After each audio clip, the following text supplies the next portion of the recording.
Il est maintenant temps pour vous de profiter de ce qui est ma botte secrète quand je réalise un lancement orchestré, ce qui est ma ressource la plus importante pour être sûr que mon lancement soit réussi, ce qui est mon outil le plus efficace, celui auquel je tiens le plus quand je réalise une campagne marketing.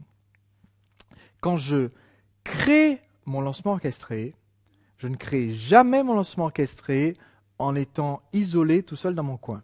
Alors, je remplis mon document de préparation, vous allez avoir ce document dans la formation, je remplis mon document, je réfléchis, je me pose des questions, je complète, mais je ne sors rien du tout, je ne sors pas la vidéo 1, je ne fais pas le début de la campagne de promotion, je ne fais rien avant d'avoir utilisé cette fameuse botte secrète. Alors, quelle est la botte secrète en question ? La botte secrète, c'est ce que Napoleon Hill appelait un mastermind. C'est tout simplement de faire appel aux esprits, à la réflexion, aux idées d'autres personnes qui sont dans le même état d'esprit que vous, qui ont des objectifs similaires, qui ont une expérience et un point de vue extérieur, qui vont pouvoir apporter quelque chose d'extrêmement concret, utile et pertinent par rapport à votre projet. Je ne fais jamais un lancement tout seul. Je fais toujours un lancement en consultant des personnes que je juge être de confiance parce qu'elles ont découvert la méthode des lancements, parce qu'elles s'y sont formées ou parce que je les y ai formées. Donc aujourd'hui, dans mon équipe, dans mon entreprise, il y a des personnes qui ont dû supporter de m'entendre parler pendant des heures pour que je leur explique en détail le lancement orchestré, alors que ce sont des personnes qui ne travaillent pas dans le côté marketing de l'entreprise, certes. Mais ça leur permet maintenant d'être un retour qui soit utile quand je donne un script de vidéo. Parce que, par exemple, vous êtes en train de préparer un lancement, vous avez rédigé le script de votre première vidéo, ou alors vous avez rédigé le premier article que vous voulez publier, et vous demandez un retour. Si vous le faites tout seul, déjà, vous êtes à peu près sûr, si vous ne demandez aucun retour à personne et que vous publiez direct devant vos prospects, vous êtes sûr que vous avez oublié quelque chose. Ça, c'est automatique. L'esprit humain ne pense pas à tout.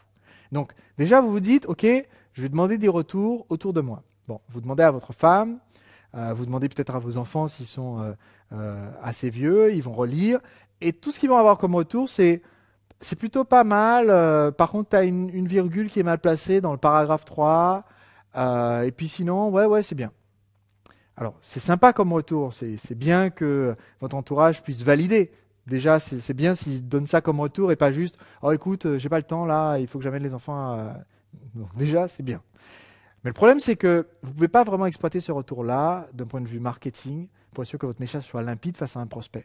Et la différence de virgule dans le paragraphe 3, c'est pas ce qui va faire une différence dans vos ventes.